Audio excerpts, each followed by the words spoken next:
কাতার corniche ব্রাঞ্চে last 2 মান্থে আমি staff change করেছি 5 জনের অধিক।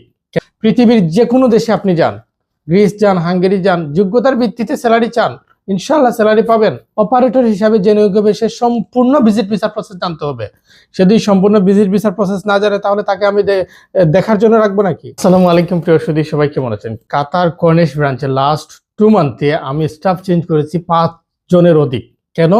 শুধুমাত্র যোগ্যতার ভিত্তিতে তারা স্যালারি চায়নি বলে। প্রত্যেকটা সময় যোগ্যতার ভিত্তিতে স্যালারি চাইতে হবে। একজন ম্যানেজমেন্টে যখন আমরা নিয়োগ দেব, আমাদের কোম্পানিতে ওয়ার্কার লাগবে। অনেকে নিয়োগপ্রাপ্ত হয়েছেন শুধুমাত্র কম্পিউটার অপারেটর হিসাবে। অপারেটর হিসাবে যে নিয়োগ হবে সে সম্পূর্ণ ভিজিট ভিসার প্রসেস জানতে হবে। সে যদি সম্পূর্ণ ভিজিট ভিসার প্রসেস না জানে তাহলে তাকে আমি দেখার জন্য রাখবো নাকি? অবশ্যই না। তাহলে অবশ্যই যোগ্যতার ভিত্তিতে স্যালারি পেতে হবে এবং যোগ্যতার ভিত্তিতে স্যালারি চাইতে হবে।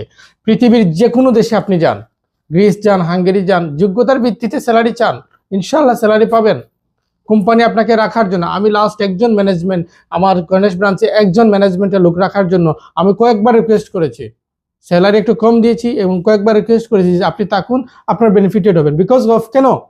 আমরাও কাজ জানি, সে কাজ জানে, সে অফিস ধরে রাখতে পারবে, এজন্য তাকে আমরা রিকোয়েস্ট করেছি। কথা বলতে বলতে আমাদের মেজাজটা একটু খিটখিটে হয়ে যায়। সো এই কনসালটেন্ট ডিপার্টমেন্টে আপনারা এসে আমাদের প্রতি কখনো খারাপ মনোভাব নেবেন না, ঠিক আছে? আসার সময় অফিসে অন্তত একটু চুলে জেল টেল দিয়ে একটু সুন্দর সুন্দর হয়ে পোশাক পরে আসবেন।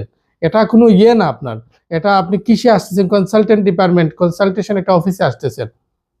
আপনার মতো একবারে তো মনে করলে হবে না। আসলে কি বলবো, বললে আবার মনে কষ্ট পেয়ে যাবেন অনেকেই।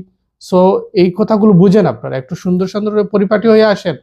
খালি ভিসার পরে পেমেন্ট শুনে, পৌঁছানোর পরে পেমেন্ট শুনে পাগল হয়ে যায় না।